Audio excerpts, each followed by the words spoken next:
three men stepped into the freezing, violent waters of the San Francisco Bay, leaving behind the most secure, inescapable fortress in American history.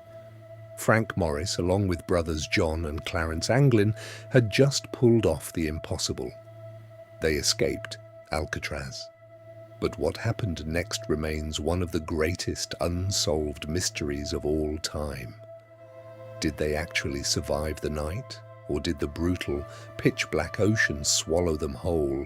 Alcatraz wasn't just a regular prison. It was a black hole designed to break the worst criminals in America. Surrounded by freezing temperatures, deadly, fast-moving currents and jagged rocks, no one was supposed to make it off the island alive. But Frank Morris was different. He was a criminal mastermind who possessed a genius-level IQ. Alongside the Anglin guards, he spent months quietly observing the guards' daily routines and searching for a weakness.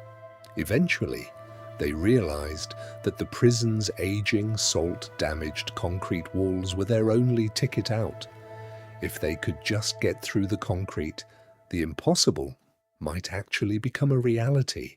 The preparation took incredible patience, using stolen cafeteria spoons, discarded saw blades, and a homemade drill cleverly engineered from the motor of a broken vacuum cleaner. They began to dig. Night after night, they chipped away at the crumbling concrete around their tiny cell vents. To avoid being caught, they worked exclusively during the daily music hour, using the loud sounds of playing accordions to completely mask the scraping.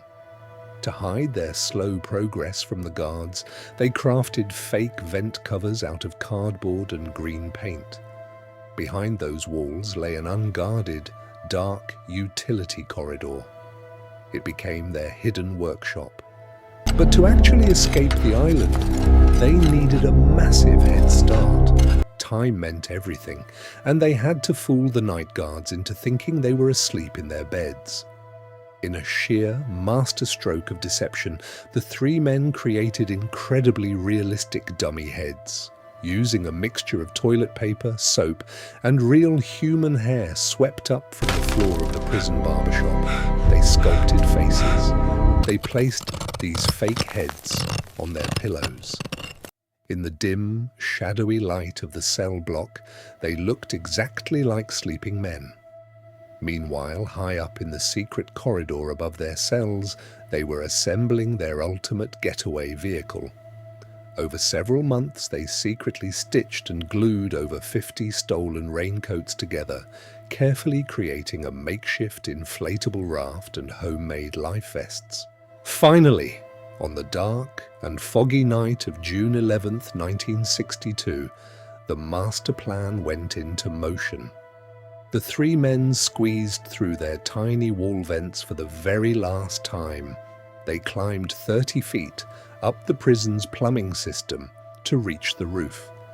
Dodging the sweeping beams of the heavily armed guard towers, they slowly shimmied down a bakery smokestack, hitting the ground completely undetected. Creeping down to the water's edge, they inflated their raincoat raft using a modified musical instrument. Without hesitation, they pushed off into the pitch-black, freezing water of the bay and vanished forever. The next morning, guards discovered the dummy heads. A massive search was launched, but it was too late. Only a few personal items and a shredded raincoat were ever found in the bay. The FBI concluded they drowned. Yet decades later, mysterious letters surfaced, claiming they escaped. Did they survive the impossible? Tell me your theory and subscribe.